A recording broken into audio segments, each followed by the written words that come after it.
The dragon pit had always smelled of old storms. Salt from the sea found its way up the hill and settled in the broken stones. And when wind moved, it shivered in the hollows like voices trapped and released. Bones lay half-sunk in dust where ropes had once held dragons to patience and hunger. Sunlight fell in white, dry slabs across the circle, and men squinted beneath it. Ravens watched from the cracked tiers. Carts creaked. Footfalls whispered. No banners hung here. No house dared lay claim to ruin older than their oaths. They brought the crate on a mule, and the mule tried to flee, but the hound thumped its neck with rough pride, and it shuddered and went where he walked. Cersei's face was white marble beneath her crown, and she would not be the first to look into anything a Stark or Targaryen offered.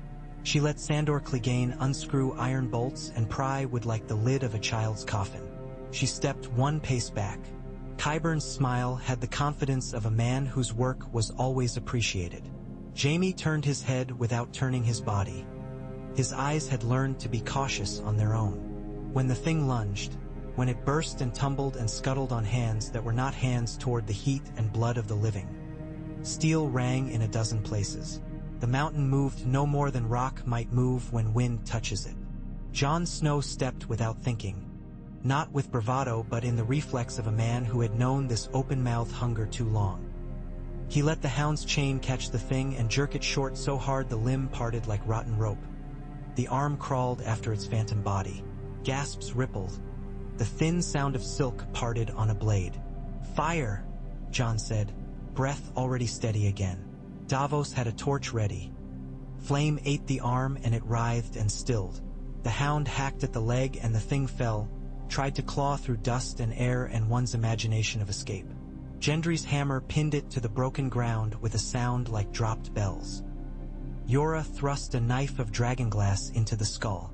The thing shook itself apart and did not move. It was finally quiet enough for fear to take its shape. Cersei did not step nearer. Jaime did. Tyrion was watching her. Nodded, as if the movement of her eyes might be worth more lives than the demonstration. Euron Greyjoy had already pushed forward with his rooster strut, and he let his bravado serve as cowardice. "I'm going back to the Iron Islands," he said, loud enough for his fear to announce itself as wit. "You should all do the same. Those things can't swim." He strutted his retreat, and the sun beat on steel and the crown did not ask him to stay, and everyone else's silence arranged itself around that. "We can make more," Qyburn murmured, "to no one and to everyone, if it would please her grace." "Are you pleased?" Tyrion asked Cersei.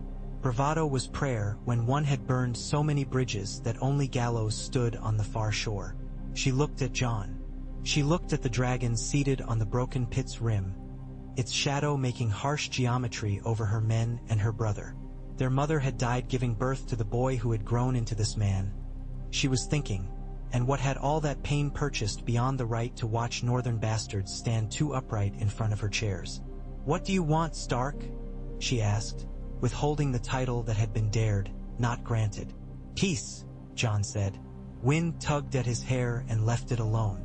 Dragon scent thrummed in the air like a warning and the end of warnings. "A truce, until we kill them." "Peace?"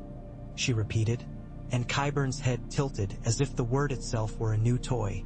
"If you wanted peace, you would have stayed where winter keeps you occupied. You brought your queen with you all the same." She let the word queen fall with delicate contempt. "I brought her to show you this," he said, and he gestured to the ash that still smoked slightly, the knife embedded like a black tooth. "I brought her because we need every sword and spear and clever mind left in these kingdoms. We all die if we don't stand together." "And if I promise you this truce?" Cersei asked, and her tone changed to something which remembered needles and looked for veins. "What promise do you make me, king in the north? That you will not march south while my armies are upon the Trident? That your dragon queen will not make good with fire what you cannot with words?" Dany stood within hearing and watched Jon. Her face was a beautiful thing when it was motionless. Motion made it human, and the hurt that flickered there under her hairline was more startling and more secret than any rage. Tyrion saw it. Ser Jorah saw it, and closed his eyes for a heartbeat. Jon did not look at her, He could not. I'll swear by the old gods and the new to honor any truce sworn here. The North will not march south until the dead are driven back and broken. The North will not, Cersei said softly. But you did not speak for your queen. I cannot speak for her, Jon said. Honesty was habit, as hard to break as breathing. Cersei laughed once. It was a small thing, but it arrived like a thrown coin in a silent market. Then what use is your peace, Snow? If you honor your word, I cannot trust you to command your allies. If you are willing to say the word she wants, I cannot trust that you wouldn't break it for mine. It seems to me I gain nothing. The dragon's skin flickered where sun took it. The city breathed. The ravens were very quiet. Jon's mouth was dry, but his decision came with its own water. He did not look to Dany for permission. He thought of Sam bending over a table with a book splayed out like a bird. He thought of Maester Aemon and the snow on the old man's lashes. He thought of Ygritte's voice telling him he knew nothing and how often he had proved her right. He thought of Sansa standing tall before a crowd with a murderer's eyes below her, telling those who had never seen winter what it would be like. He thought of Arya's blade gliding between candlelight and lies. He thought of his father. He had so few memories of his father that each was a church. "I'll stay," he said. The words were small and they magnified themselves as they crossed to Cersei's ears. "I'll stay here, in your city. I'll be your hostage. If either side breaks the truce, you can answer blood with blood." Davos swore under his breath. Tyrion's attention slid sideways to him and then back to Jon, because even a sailor who had outlived kings knew when a tide turned. "And if I decide I don't like the shape of your face one morning?" Cersei said, tasting the possibility. "Then you'll kill me," Jon said, and he said it without vanity. "I've died before." Brienne's head turned. Jaime's eyes found her for an instant in an old habit of seeking the one person who would tell him what honor was supposed to feel like. The mountain turned no one's way. Qyburn's smile didn't widen, but his eyes glowed like cold coals given breath. "Even if you die," Tyrion said to Cersei, soft now, urging, "you gain what you want, time. You've always known the value of time. You could lend your banners to the fight, her grace, and keep him here while your armies march under the Lannister lion. If the dead are defeated, you have done a deed the poets can manage without choking for once. If the living fail, there will be no more songs to trouble you." "What do you swear to me then?" she asked Jon. "Do you swear to gather the grain I send your friends and ensure it feeds their soldiers and not mine? Do you swear not to swoop down on my ships with your dragonfire while my brother runs up to me with news of how you look at him?" "I swear not to march or fly against you," Jon said, and the dragon behind him shifted its weight as if it could not accept any human's promise. "And I swear to send ravens north urging aid and honor. If I break my word, let my head be your proof of it." "You would give me your head?" Cersei smirked.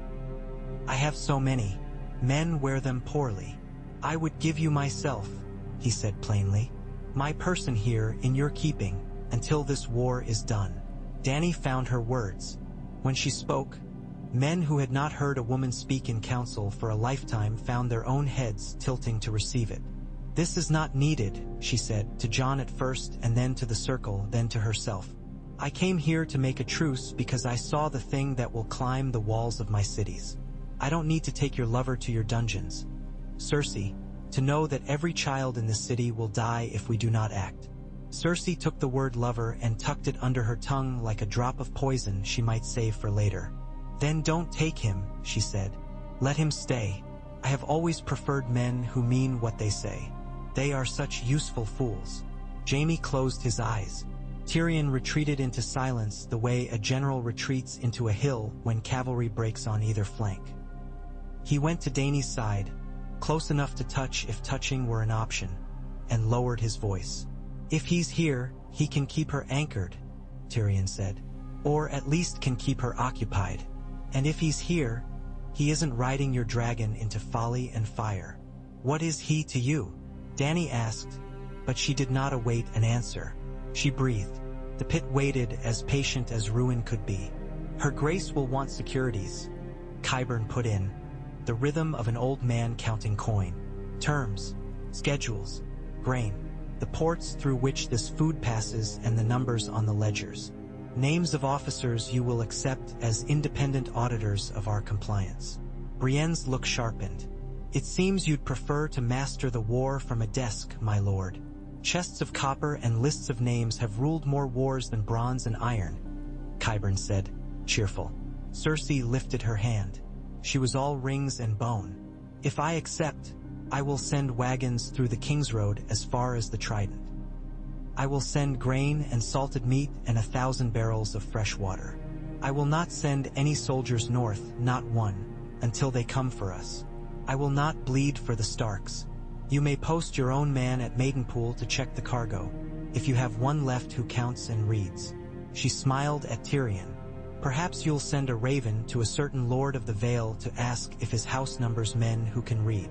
Tyrion's face didn't move. Sansa's name was made of glass and winter, and he put it away carefully. Dany said, "It's not enough." "It is if you take it," Cersei said. "Or else I close my gates, and you may throw your men against my walls while the dead take your camps. The choice looks simple even to me." Jon looked at Dany then, just once. She met his eyes and she did not nod. She didn't need to. He stepped forward, fell to one knee on the broken stone of the Dragonpit, and set Longclaw across his open palms like a mistake he had cherished. "I swear it," he said, "by the old gods and the new. I swear to hold to the truce until the dead are defeated or we are." Cersei did not step toward him. She let Qyburn do that, and Qyburn did with the delight of a servant who spends other people's promises like a tithe he had always wanted to pay. He asked for parchment and for a prick of Jon's thumb and a smear of red across old vellum. Jon signed beneath a sentence that would outlive him if paper outlived fire, and then he stood and handed Longclaw to the Hound. "I'll keep it," Sandor said, brows riding inward as if he were bewildered to be entrusted with anything such a man valued. "It'll wait for you." He glared at Dany, at Tyrion, at the mountain as if to memorize the lineaments of the world he was still in. Cersei turned. "Ser Gregor," she said, "show our guest to his rooms." They walked the long way through the city. The smell of the sea went with them until the stink of King's Landing streets took it by the throat and made it kneel. People pressed. Word flew faster than boots. "The Northern King," they whispered. "Hostage. Hands are each to touch him. A wrist, a sleeve, a man's palm catching only the remaining heat where his hand had been. Jon walked like a man to his gallows. He looked up only once, when a dragon's shadow swept the street and sent every man who had ever lived under these roofs running for a door. It was Drogon. He made a long, low circle, a father circling before leaving his child with a stranger. He roared once, not threat, and then he tilted and was gone. Night took the city one courtyard at a time. Jon's room in the Red Keep had 2 windows, one barred, one open to the inland dark. He slept as men sleep in tents before battles, one ear on ghosts. In the middle of the night, a man came and sat down in the chair by the door and put his golden hand on the table to let him know who it was. Jon was awake before the visitor thought to clear his throat. "My sister will break this," Jaime said, not apologizing yet. He looked older in the candle. "Not quickly, not loudly, but she will break it the way ice breaks under a thaw. First with a music that fools men, and then without noise. You knew that. Why are you here?" "Because she will wait longer with me here," Jon said. "Because the wagons will roll further down the King's Road if she can count me as a head on a spike whenever she looks out her window and thinks of dragons. I didn't trust her. I trusted how she'll use me." Jaime's mouth twitched. "You trust that she will not grow bored and order it anyway. If she does, she'll make Dany her enemy forever," Jon said. "And she knows it." "Elia of Dorne did nothing to my father," Jaime said carefully. "It didn't slow him down." "Does your sister want to be your father so badly?" Jon asked. Jaime took his hand off the table. The candle clouded in a draft as if offering them a curtain. "You should have let the imp talk today," he said. "It was a kindness and an injury in one." Jon thought of Tyrion's face when he said, "I'll stay." He thought of Dany's eyes when they understood him too well. He said nothing. "Eat," Jaime said, There will always be one of us prepared to keep you alive if doing so needles her. Why? Jon asked. When I was young, I looked at a story and knew where the courage was, Jaime said. Now I am old, and I look at the same story and know where the cowardice hides. Yours is at least honest. That makes it rare. It makes it worth keeping. Then keep yourself, Jon said, and lay back down. Ravens went north. They found Sansa with snow on her shoulders and a fire thinned by rationing. And she read the letter with a mouth that grew tighter with each line. Arya stood behind her, not reading because she never asked words to give her anything she could take with eyes and hands. He did what? She asked when Sansa was done. He gave himself to her, Sansa said. It was not wonder. It was simply accounting. In exchange, the wagons will roll. He thought we needed grain, Arya said, turning the idea in her mouth deftly. He thought the dead would win otherwise. He thought it was necessary, Sansa said. Arya's nose wrinkled as if the word necessary were a smell she'd found on a corpse. You going to write him to say he was brave? She asked. I'm going to see that the grain is weighed properly when it reaches Maidenpool, Sansa said. And I'm going to write Lady Manderly to send men down the White Knife with lanterns to meet the wagons. And I'm going to tell Lord Glover that if he thinks to take 1 barrel more than his tithes allow, I will take his head myself. Arya smiled. There she is, she said softly. There's my sister. Bran listened to the raven when it tapped. He turned pages in the air with eyes nobody else could see, and then he folded his hands and told no one what he saw, because what he saw did not move correctly in time and men were not good with such things. Dany camped at Winterfell under a sky so crowded with stars old songs were audible. She walked the battlements with Tyrion and fell silent where a spear of ice had been hammered into the night. He gave you his freedom, Tyrion said. He is like that. He gives things you cannot ask for. I didn't ask for this, she said.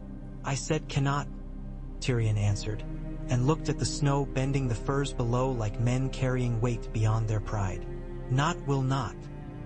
He thought it would move her, Dany said, ashamed of the part of her that knew how to say Cersei in her head with only knives attached. He thought she would respect it. She respects only that which wounds her or feeds her, Tyrion said. Everything else is a pastime. Do you respect it? She asked, and he, who had been born into a world where everyone had an answer ready, took a long breath. I respect the thing it buys us, he said. We have grain. We have time. We have the North, and I have...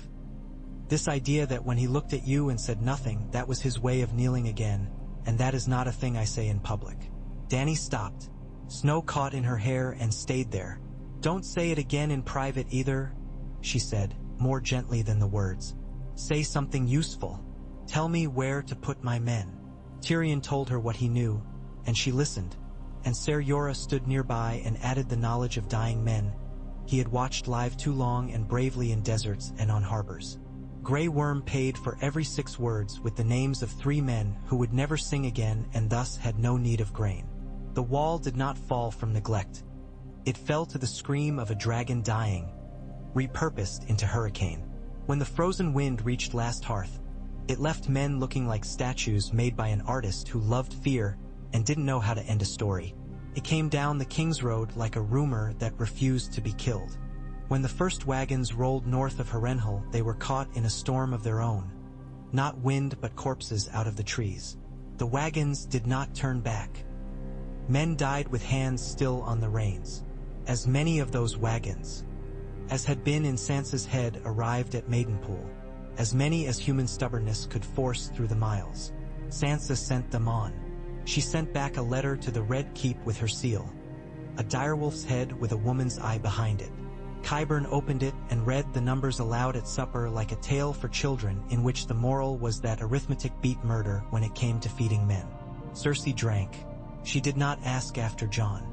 He learned the Red Keep's rhythms the way a man learns the body of a horse, where it flinches, where it carries weight, where the slow twitch starts when a fly finds the one place you cannot reach. Some guards there were men who had learned to be men in better rooms, ill-suited to the helmets they wore now. Some were boys new to blood. The boy who brought him water the first day asked, flushed with his own daring, if it was true he had died. Jon said yes and watched the boy wrestle between laughter and prayer, as if he had been told a joke that didn't know what it was. He ate when they fed him, and he walked when Ser Gregor allowed. On the 4th day he asked to see the sept and was refused. On the 5th day Jaime came again, and this time he said nothing for a long time while Jon looked out through a window that would not admit him any weather. When a raven came and tapped at the bars as if offended by them, Jon reached for it, and it gave him its leg impatiently, as if all of this might have gone faster if men had fewer words. Winterfell, he said when he read the first line. What do they say? Jaime asked. That the wagons reached them, Jon said, and it expanded in his chest like a winter breath that doesn't hurt, and that the living still live. Good, Jaime said, his voice frayed. That's good. He dreamed Melisandre's face and woke tasting ash. He paced until the room had been walked into a map of thought. He pressed his forehead to the cool stone near the window where a merchant's child had years ago scratched his name and a promise that soap waited in the next life. He saw his father across a hall made of memory and kept him there by not waking fully. He put his hands on his knees and listened to his blood to make sure it still flowed forward. A city yields its secrets to those who listen without telling anyone that they are listening. Jon learned the way the washerwomen's gossip ran. Up through the back stairs and into the hall where gold moved like old sunlight. He learned that Cersei's handmaids were better at cards than her lords were at council. He learned the name of the child who sang the Blackbird song on the 3rd watch by the North Gate, and that song had a 4th verse in which a bird pecked out a giant's eye. He learned that a baker in Flea Bottom still baked a bread whose crust had caraway because once, long ago, that baker's wife had kissed a man from the Riverlands, and he had told her a kiss should leave a taste that surprised you. He learned what scale the city's hunger was sung in. He learned that a queen's cruelty was not rain. It did not fall evenly, and men who had umbrellas never bothered to lend them. He asked for an audience with Cersei and got one at the hour men with conscience chose to sleep. The room was cold by deliberation. She wore a color that had no name because everything we have named is already a bargain. How do your ravens fare? She asked. They fly, he said. Sometimes they return. You should have sent doves, she said. Ravens are for bad news. Birds do not love us, Jon said. Speak for yourself, she said, sipping. The ones I know love me very much, especially the ones that eat eyes. When the dead come, he said, and her wince at the word when was as small as a sigh and as loud to him as a blade falling. They will not climb the walls one at a time the way you prefer your enemies to present themselves. They will come like snow. I came to ask, if they pass the trident, will you open your gates to refugees? She put the cup down. She let her fingers rest on the stem as if the glass were a throat. You came to ask me to fill this city with northern filth, she said, but she made it sound like curiosity rather than insult. I will not. If you don't, he said, they'll die between the city and the river.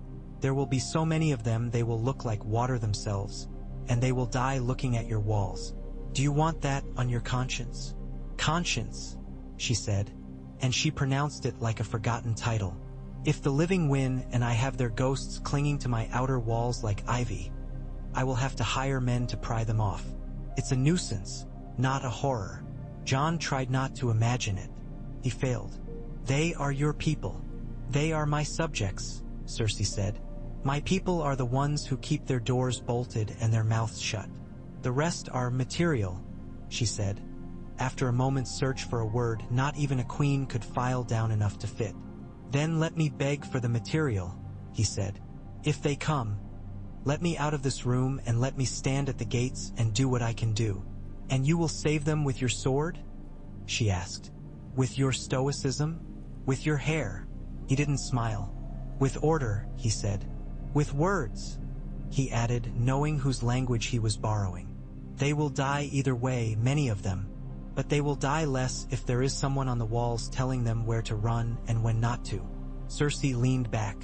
Very well, she said, as if she were granting him a larger cell. If they come, I will let you go to the gate. You will stand there and be a statue of mercy for them.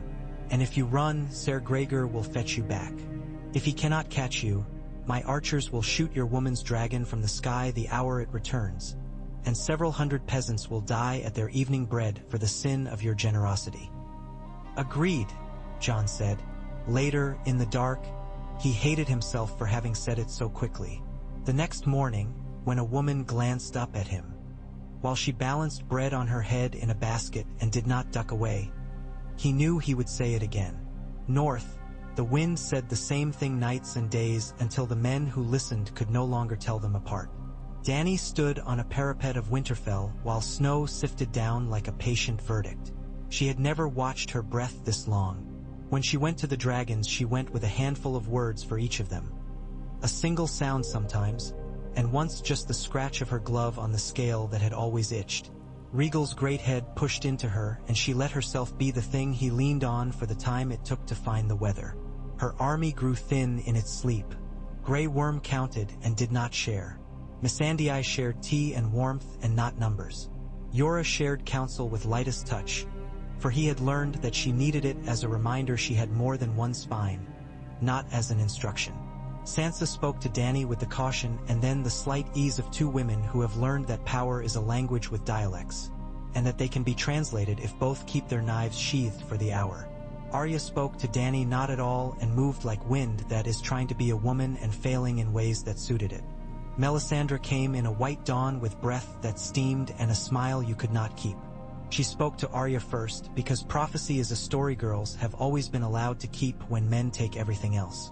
She spoke to Dany next, and the sound of those two women's voices together made even men who had never prayed stare at the horizon for rescue.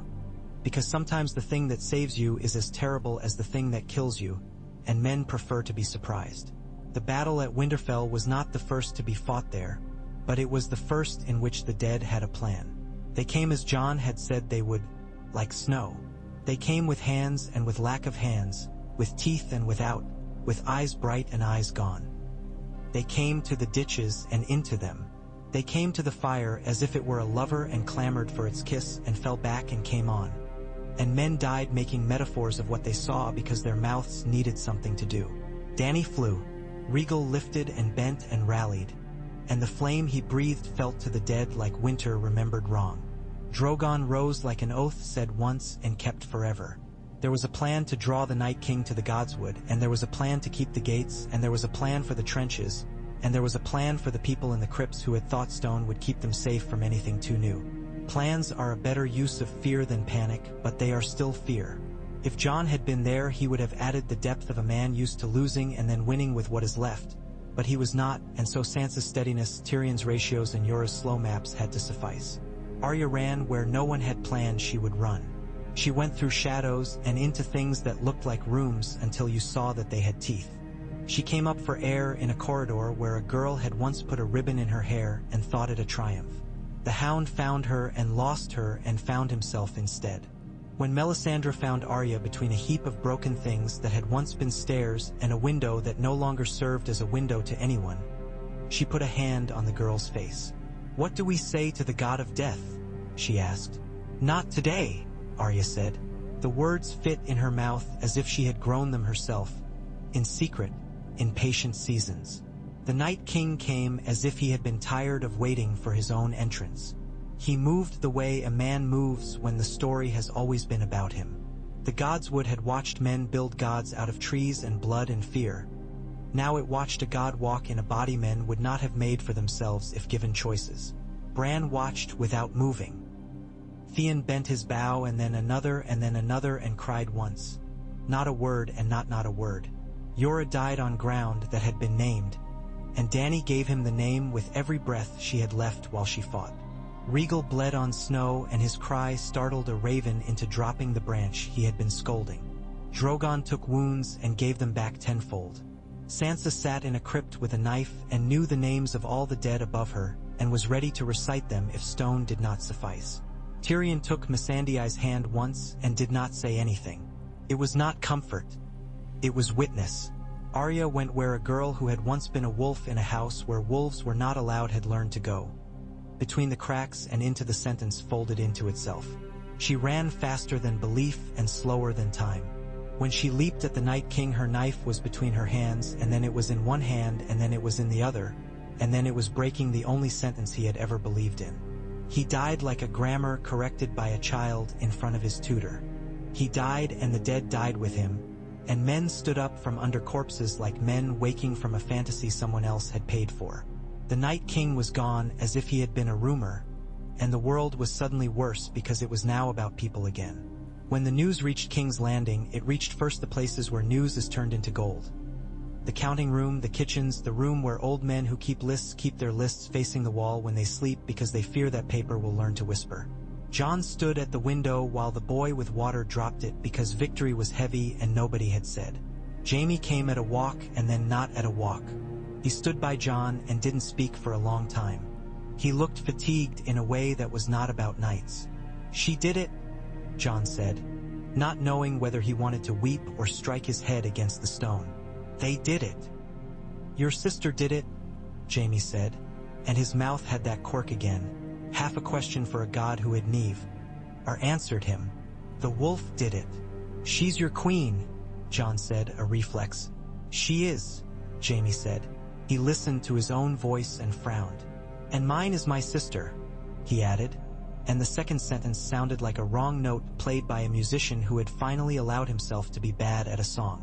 "My sister," he repeated, and then he left because sometimes you must leave the room where a sentence was spoken before it becomes true again. Cersei received the news and let it cross her face like sunlight that doesn't reach far into a room. "Good," she said. "Now we can have our war back." Qyburn told her the Golden Company was closer than Manners now, that the storms had been kind. Euron sent word he had done his part and would have his part. The city tightened its skin like an animal preparing to bolt or pounce. No one could tell which. Dany counted the fallen and did not speak a number because numbers sometimes betray you more cruelly than words. She set her dead in rows and stood over them in ways that honored men who had no one left to remember what their laughter had sounded like. She did not weep where anyone could see. She wept once on the snow where everyone would see later only footprints and think them random. When she went to her council, she moved like a cold flame. "He will live," she said, not asking. Tyrion didn't answer because he had learned that sometimes the right answer in a room full of grief was not an answer. "He will live," she said again, and this time it was a sentence made to fit into a plan. "We ride south," Grey Worm said. He said it as if it were the last line of a play he had memorized as a child and never thought he would speak with his own mouth. "We take the throne." Tyrion cleared his throat. "There was a truce," he began, and the way Dany's gaze landed on him did not wound. It reminded. "There was," she said. "It kept our wagons moving, kept some of our men alive. It kept him alive. And now?" Tyrion asked. "And now she will break it," Dany said. "She kept it as long as it was good for her. It has stopped being good for her. She will break it with a gesture meant to be beautiful. She will debut a new cruelty. She has him," Missandei said, "not as fear as logistics. She has your ally. The people who love him will break if he breaks. The ones who do not know what they feel for him yet will learn it watching his head fall. I will not give her my rage to play with," Dany said, quietly enough that men leaned forward to hear what they should have known would be terrible. "I will give her my patience, and then I will give her my justice." They moved. The snow did not quicken to let them pass, but it did not kill them the way it might once have. Ser Davos studied maps and put pins in them until the pins seemed the only part of the war he still understood. The Hound kept to the edge of the light and dreamed fire and woke wanting to be the man he could be when all the names were done with him. Brienne rode nearer Jaime's memory than to any mortal. Sansa stood in the courtyard and watched her men march while the wind lifted hair into her eyes and left it there like something she could move but elected not to until it made her tears spill where no one would see. Ravens flew south ahead of them and doves, and one gull who had gotten turned inland by curiosity. Jon's letters said little that the guards would not let pass. Once, he wrote Daenerys 3 lines that would have shamed a boy and saved a queen, and then he burned them because he did not know what kindness was anymore in a world where his word had been a lever used to move mountains of bone. Cersei asked to see him when the Golden Company entered the city. She left him waiting and then took him through a corridor lined with Tyrell roses carved by hands who had never seen a rose. "Do you think they will be pretty?" she asked, of the cell's words whose discipline had always impressed people who had never seen winter. "Pretty is what keeps men from noticing the teeth." "They are men," Jon said. "They will bleed like men. They will bleed for coin and pride," Cersei said. "Some bleed faster for one, some for the other." She stopped before a window that showed her city as if it belonged to a woman she had never met. "Do you think your queen will come and burn me out with your dragons? Do you think she will decide that the truce was a story told to children and that she has outgrown it?" "I think she will not burn children to punish you," Jon said. He wanted to say "I think she will not" and could not. He was learning to leave himself the space that lies between think and know. "If she does not, she loses," Cersei said. "And if she does, she loses differently. That is the trick, Stark. A queen's choices are two doors that lead to two different rooms of the same house. She will knock her knuckles raw going between them and find only that her skin is gone." He looked at her a long time. "What do you want, alive?" he asked. It was not cruelty. It was curiosity finally allowed itself. She flinched, a nearly invisible drawing in of the skin around her mouth. "To keep what is mine," she said. "To keep what should have been mine. To keep what would have been mine if the world had any order in it." She broke off and turned her head so that he could not see her eyes for a moment, and he knew then that she had believed in order once. It made her more terrible. "The world has order," he said softly. "It just isn't yours." She laughed, a thin blade. "Get him out," she told Ser Gregor. "Let him walk the walls today. Let the people see their hostage. It will be a kindness, and I am in a generous mood." The people saw him. They reached for him, and some spat, and some wept, and some whispered as if they were telling him secrets that had never had an ear before. He told them what he could tell them. That grain had arrived, that the dead had been broken by a girl from the north who did not require EIR songs, that the dragons were not their enemy if they were not the enemy of dragons. He didn't know if he believed any of it in ways that would last. Belief is a muscle that tires when used to keep more than one person alive. He used it anyway. When children hid behind their mothers' dresses and peered out with the courage they borrowed as children do, he gave them the face a boy had once given him when he was small and had not yet been told what he was. The day the bells rang, it was not for surrender. It was for something older. The bells in the September of Baelor had known how to ring for weddings and deaths and lies that pretended to be marriages. They rang now because the people had crowded the streets. The rumor was all rumor. That the Dragon Queen had been seen on the horizon.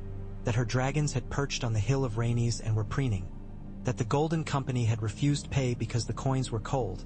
That a great wolf had been sighted under the Red Keep and had smiled.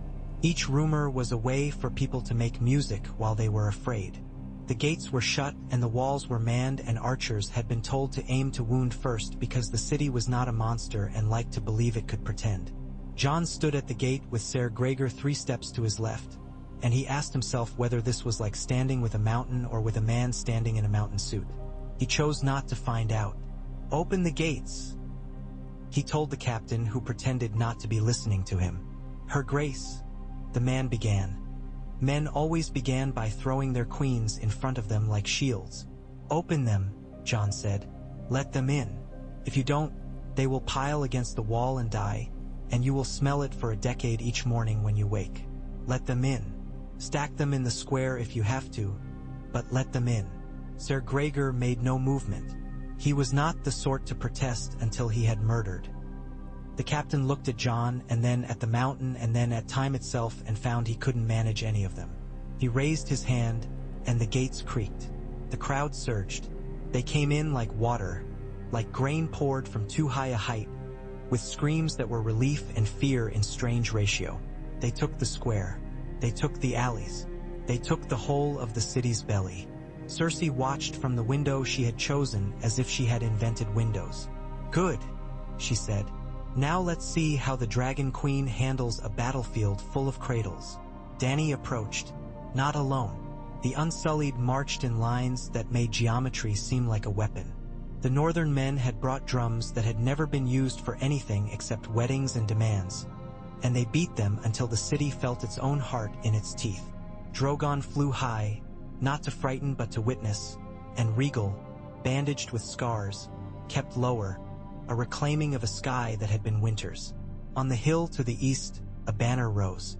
It bore the three-headed dragon. Beside it, a wolf with eyes someone had once sewn tighter than time. She did not begin with fire. She began with a horn because old cities know horns and know how to hide from them if given time. The sound rolled over the walls and under them and into the thin places where stone had learned to pretend to be air. Said, "Come out."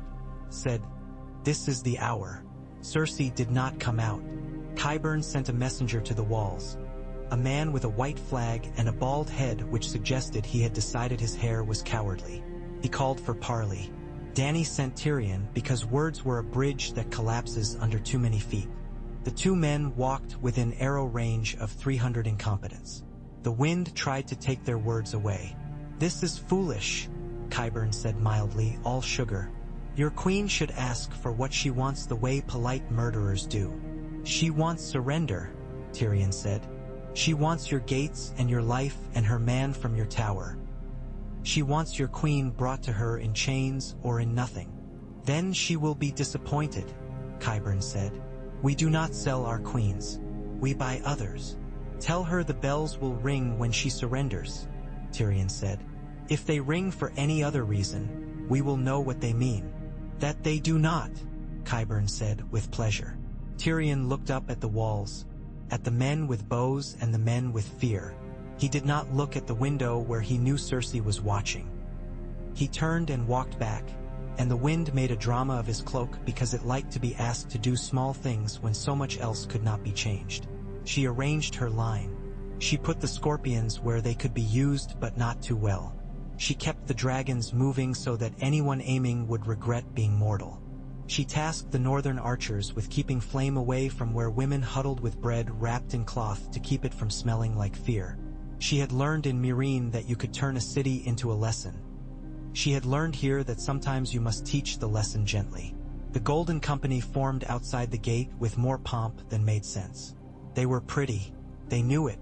They took a breath to shout something that had been shouted in other languages in other lands, and then something enormous and black and made of a history older than theirs fell into the middle of them. Drogon landed as if he were claiming a rock in the desert, and then he was up again, and a line of men was simply gone between one breath and the next. Regal answered a scorpion bolt with fire, and a tower whose builders had boasted of their stone fell like a man who has been told a joke that is also a knife. Cersei watched, and her face did not move. When a scorpion took Regal in the neck and the great beast shrieked and listed, she smiled with the care of a woman who has learned that teeth are as important for the upper lip as the lower. The beast did not fall. Dany would not let him. Drogon ate air and gave it back as heat.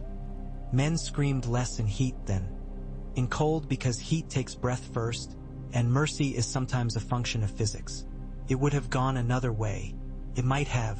But in that hour Jaime Lannister decided that a man with one hand may still push a door open. He went to the cells and found a guard who had seen him as a boy when he could do no wrong, and in that man's memory he bought 3 minutes. He opened Jon's door and put the golden hand on the table again because it had become the way he introduced himself to men he respected. "Come," he said. "Ser Gregor," Jon said, because the man's shadow had grown onto the wall first like an announcement. "It's all right," Jaime lied, and then it became true because the mountains stood in the passage and so did the hound, and the world had been asking for this for so long that even stone would have stepped aside. "Brother," the hound said, and the word was a curse and a prayer. They went down a stair that didn't know men could fight on it. They went into flame. They went out of it. They went together, and it was a going that would never be told properly by anyone surviving. But afterward the Red Keep had a new smell that no incense could sweeten. Jon ran. He ran with Jaime to the courtyard where the gate to the river opened and closed like a jaw working as a man bleeds out. He felt heat like a god he had not chosen to worship but now did. He saw Dany pass overhead, a streak of will. He saw men fighting men because they had been told to be stories in one another's lives. He cut where he had to cut and spoke where he could speak instead of cutting. He found the square where people who had come in at his word now cowered under their baskets and heaved and vomited and prayed. He climbed a cart and lifted a horn someone else had dropped, and he blew it until his chest burned. "Bells!" he shouted. "Ring the bells!" It was not his city. He had no right to command it. But sometimes right and wrong go to sleep together and do not wake. Men looked at him. A boy put his hands on the rope and pulled. The bells answered. Not the September bells, but any bells that had not burned years ago. A potter's bell, a ship's bell, a summer's bell. They rang in jagged time. They rang, and the sound found Dany where she rode her dragons back in the high place she had taught herself to prefer because nobody else could think there with her. She heard them, and she saw that the gate was open and the golden company was ash in the wind, and the people were huddled inside her mercy.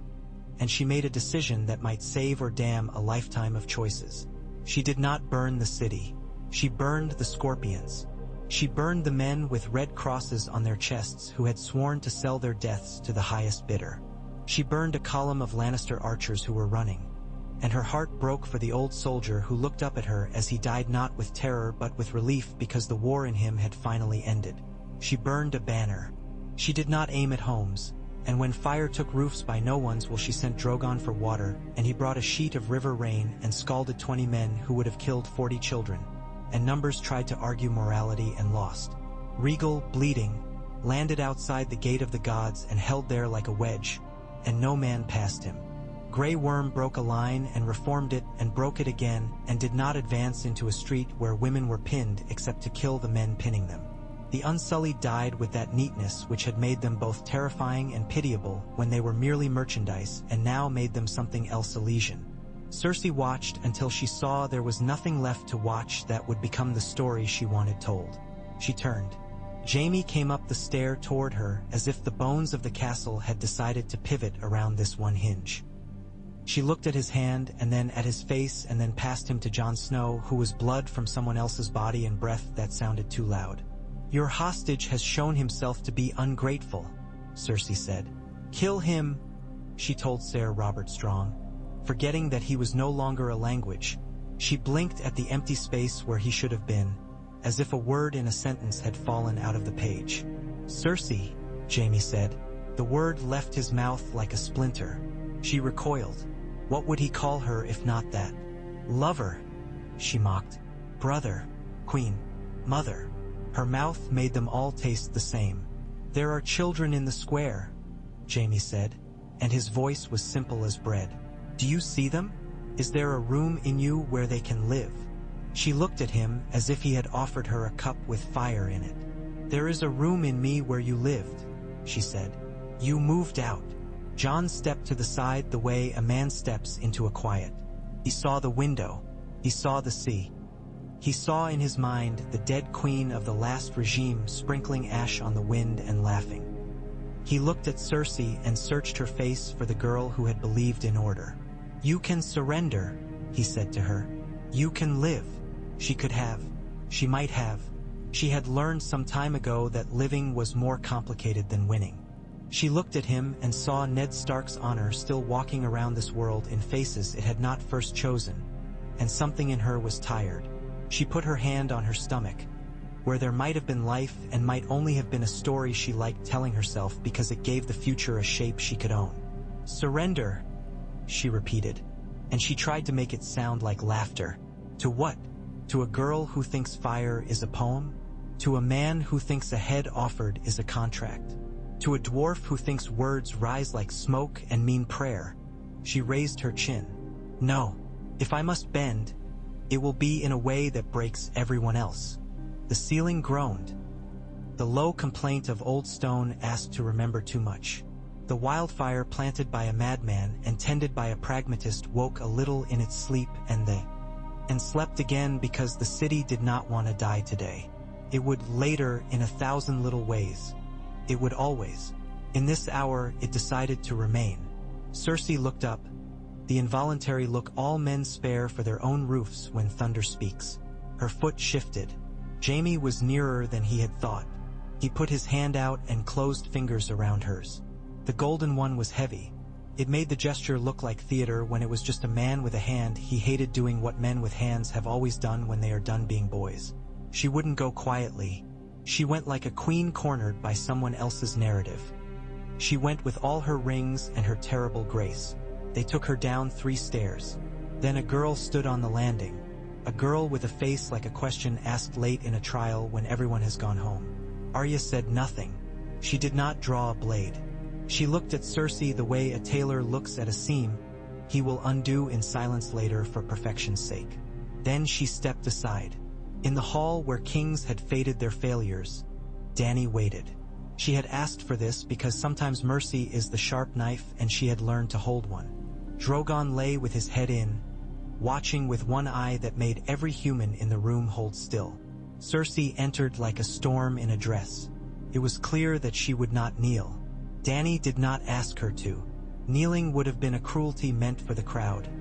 Dany was past crowds. "Surrender," she said one last time. For the ritual and for the man behind Cersei who had dragged his honor after him like a cart through winter. "No," Cersei said, "because if a word keeps you alive long enough, you forget that it will one day fail.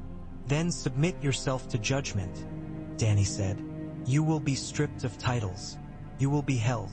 You will be kept alive until the realm decides what to do with you." She said alive without irony. It seemed to shock some of her own men more than the prospect of a head rolling would have. Dany felt the shock move through them and was tempted to change her word. She did not. "You broke faith," Cersei said, and her smile was a coin flipped. "Shall I tell your lover the clause you violated?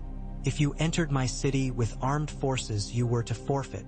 Jon stepped forward then, because there are only so many sentences in a day a man can watch being twisted into a noose for someone else's neck. "I came to the gate for the people," he said, "and your man let me. If he disobeyed you, you can hang him for it. Don't kill me if you think my life buys you anything anymore." Cersei turned toward him. "Always offering your necks, you Starks," she said, "and then making the rest of us do the interesting work." She looked back to Dany, and for one instant, the thing in her that had been a girl in a tree looking out at a world she thought she could catalog made her mouth soften. "Do you ever tire?" she asked Dany. "Of the way men look at you when you are not burning them?" "Yes," Dany said. It was the truth, and sometimes truth is so rare it feels like blasphemy. "But I tire more quickly of what they do when I am." The bells rang again. Not for surrender. For a child born somewhere in the city. For a baker anxious to tell his street his oven still worked after fear. For a dead woman carried to the river. The bells are no respecters of rulers. "I submit to nothing," Cersei said. "I am the thing itself." Then it happened the way cities end, not with plan but with accumulation. A part of the ceiling lowered itself with the slow patience of stone, and everybody moved in the clumsy dance of men avoiding fate. A man outside shouted because he had thought of something that would save him and then forgotten it. A gust of ash came in and made the torches cough. Cersei did not smile. She did not weep. She stood between 2 choices and managed to make a third by waiting. Jaime saw it, the third thing made of stubbornness, and knew that if he let it exist it would kill more people than either of the others.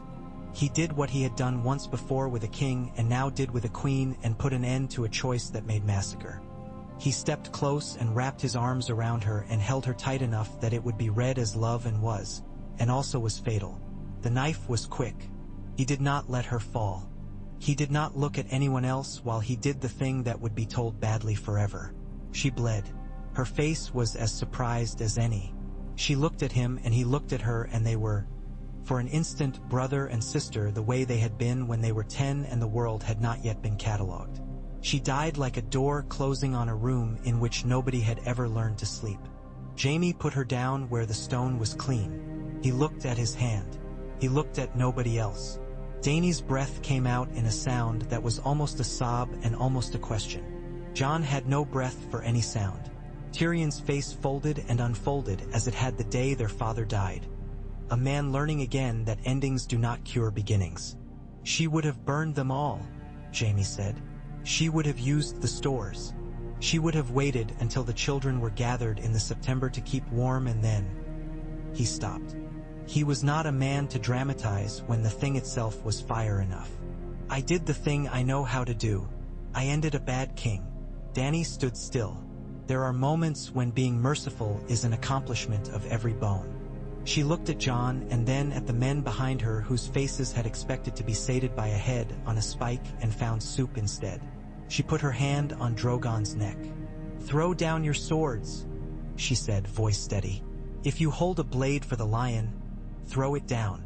They did, not because she asked, because something in them had decided to cease this one thing in a day full of ceasing. The city breathed. The dragons shifted. The Queen of the Ashes did not exist. The Queen of men and women and the small hungers was not taking shape yet. But the breath had been given.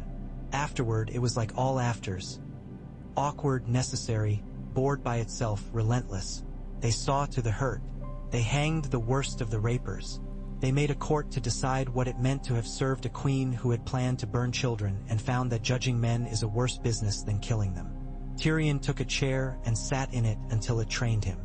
Davos talked to sailors and they told him truths men talk to sailors because sailors take truths out past the sight of shore and let the sea scrape them clean. Jon was free. He stood by a window that was no longer a cage and watched a city pretend to be itself again. He wrote Sansa to tell her that he had not saved anything, that the people had saved themselves because they had had the wit to pull a rope and let bells make a demand too loud to ignore. She wrote back and told him to stop being a boy in letters when he had the courtesy to be a man in person. Arya came and did not embrace him but stood near enough that if he had moved she would have killed him. They ate bread together. It was enough. Jaime did not stay. Men who had done their work and found it had been the right work do not always know how to wake the next morning and pour milk. He rode with Brienne to the Trident and then they parted because sometimes respect is a river. He went west without telling anybody who mattered why. Dany convened men and women who had not practiced the thing before. She put them in a circle in the Dragonpit because she had learned that old places make old players behave better. The people who came to this council came with pockets full of resentment and hands itching to point. She sat and let them empty both in her direction and did not flinch. Jon sat at her right hand because if there was to be trust, it had to be shown, not negotiated. Sam arrived with a story in his mouth. Bran arrived with stories behind his eyes.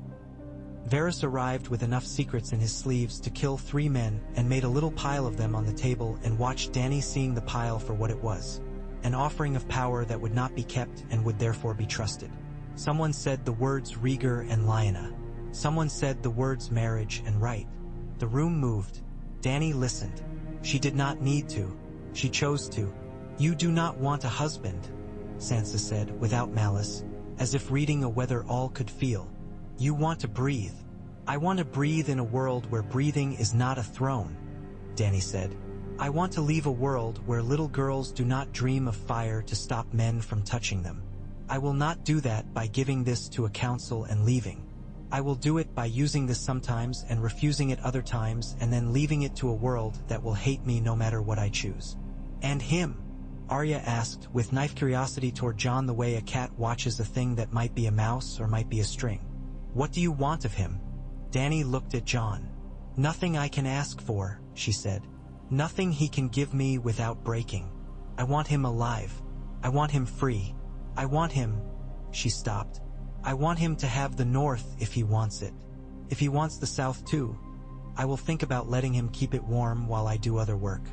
If he wants to go to the Wall and be no one, I will send him with a royal guard that will stand outside and see that the wolves do not make too much of him." Jon looked at her a long time. There are things which cannot be spoken publicly because they would become lies on the air. He did not say love. He did not say crown. He said, "Let there be a council." Not a council to choose a king and then bow to him the way men always do. A council to choose what we are next year and the year after. You can be queen until your hair goes white and then you can die and be buried in a place where the sea can comb your bones. In the meantime, let them come here every spring with mud still on their boots and speak and leave and complain. Let them have a habit of being heard. "You just gave her a cage," Arya said, amused. "I gave her a window," Jon said. Dany smiled then, and it was the first time since the bells that had not felt like a rehearsal. "Good," she said. "Then come summer, we will bring chairs to the Dragonpit again. Until then, there is grain to move and ships to build and streets to widen and walls to mend. There are men to restrain and women to pay. There is a world to keep from making ash out of itself."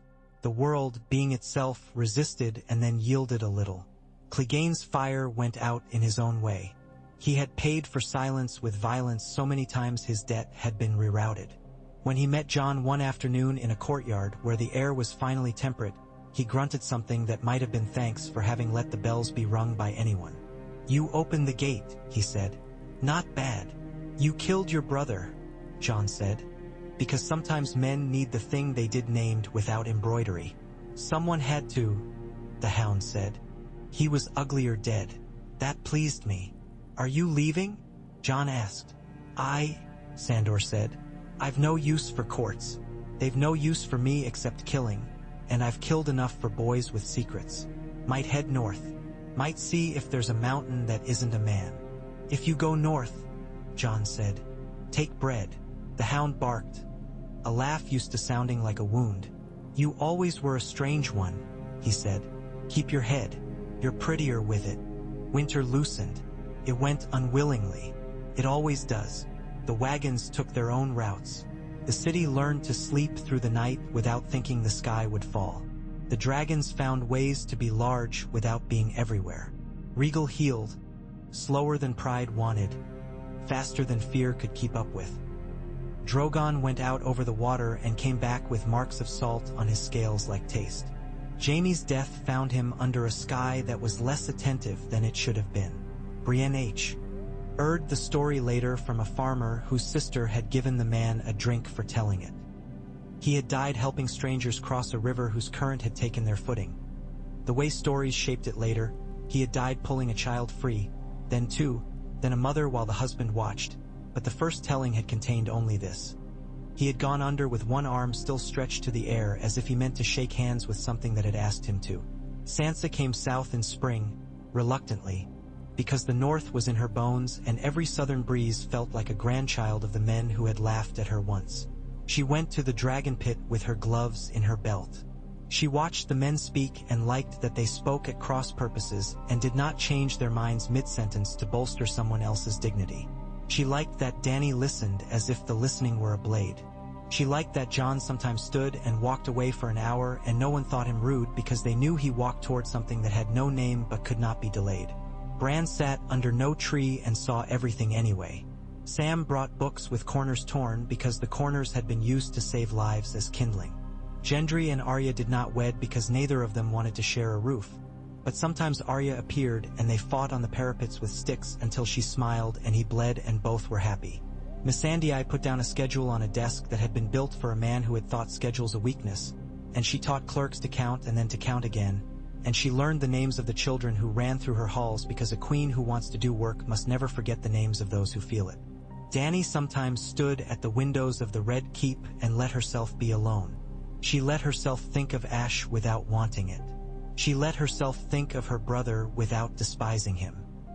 She let herself think of Jon without trying to force his shape into one of the shapes her body gave her in the dark. She let herself think of leaving. Then she would put on a cloak and go into the city without calling it disguise. She would listen to bakers and beggars and men who had learned to lie as their first language. She would breathe and not think of the throne as a lung. Jon went home when he needed to. He would leave the city and ride north and ride until the air passed through him without catching on any hook inside. He would come to Winterfell and put his hand on the stone. Ghost would meet him at the gate with that mildness wolves have which makes a man's whole history come awake.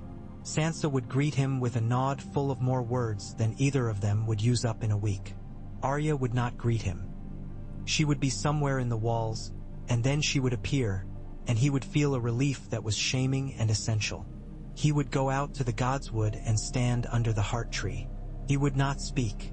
He would feel watched by something that had loved him once, maybe in the only ways it knew how to. On one such morning he found Bran there, eyes open and empty of this world. "You're learning to be a god," Jon said, not asking for a denial. I'm learning to be a boy, Bran said, eyes focusing. It's harder. Jon smiled. Do you see how this ends? He asked. Bran shook his head.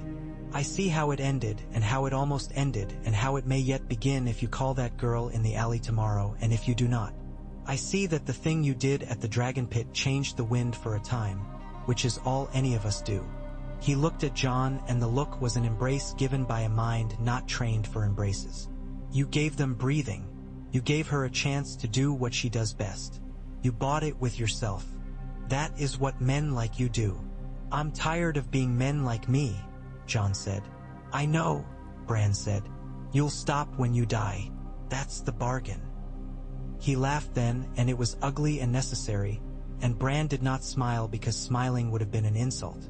In the second spring after the bells, the Dragonpit hosted a council where a woman from Dorne spoke and used the word wife to mean something a woman might have instead of something she would be. An Ironborn captain interrupted and was rebuked by a boy who had never been to sea. A Septon said something about sin and was booed with enough good humor that he stopped and reconsidered his sermon. Dany sat and kept the shape of the world inside her head and let it change without breaking. Later, in a quieter room, she poured wine. Jon did not drink. He stood at the window as he always did and looked east as if answers lived in the sunrise like fish. You could have burned her, he said, not as accusation as audit. You could have burned the city. I know, Dany said. Some nights I think I did. I wake tasting ash. You didn't, he said. We would all be different if you had. We are different anyway, she said. Because of bells. She smiled at him over the rim of the cup.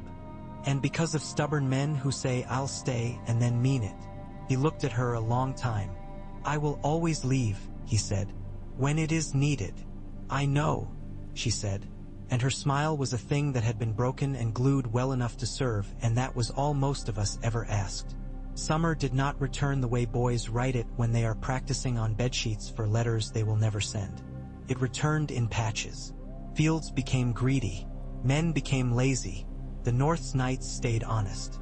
Children grew and learned that the story of the bells was the story of the day their grandmothers had cried and then laughed because they had not died and their house had not burned, and because a queen had not turned into a dragon even when she could have, and that was a miracle like anything you pay for in pilgrimage. Sansa married no one and was courted by half a dozen who mistook her kindness for invitation. She taught them better. Arya sailed west once, and came back with a face the sea had practiced itself upon and eyes not satisfied by horizons. Bran sat in winter watching summer happen and then closed his eyes and moved through roots and came back with soil in his hair. Davos went to the narrow sea one last time, and when he came back he told Dany her harbors were healthier than he had ever seen them, and that he had never seen a city less interested in praying for mercy and more in asking for time. Gendry made a bridge that was prettier than a song. Missandei received an ambassador from Noth and did not weep until afterward, when she was alone with a window. Grey Worm prayed in a way that did not involve kneeling, and no one, by which is meant everyone, assumed he prayed for violence and was wrong. Jon was named Lord of Winterfell with less ceremony than men liked. The tree took it better than he did. He accepted because he was tired of saying no to men with axes. He divided food as if food were just another story about how to live and be allowed to continue.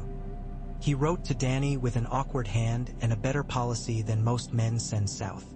He loved as men like him love, in the past and in possibility and in the space between words. On the day they met again in the Godswood without reason. No war, no council, no bells. The wind spoke in the branches like the pages of a book handled by careful strangers. They walked once around the pool. Dany touched the bark. Jon stood and let the cold press him into itself like a seal. You forged peace with a woman who did not deserve it, Dany said. No, Jon said. I forged it with a city. She had to live in it. She didn't, Dany said, honest. But everyone else did. It was enough, Jon said. For now, she agreed, as a queen does when she knows that for now is the best season we get. For now, she said again, with a smile small and cutting as a quill. They stood, and the old tree watched, and the world did what it always does when men and women who have chosen to be kinds of mercy stand still. It spun, indifferent and grateful, toward its next disaster and its next reprieve, carrying bells that could be rung and dragons that could be restrained and men who would offer their heads and mean it and women who would decide not to take them.